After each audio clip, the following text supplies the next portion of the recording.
Ugly error codes like NA and div0 are silently making your spreadsheets look unprofessional. One simple function fixes all of them instantly. You send a report and your boss sees a wall of red NA errors. It looks broken.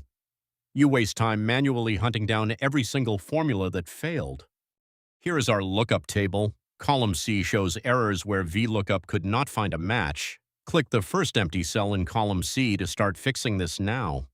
Wrap your existing formula inside if error.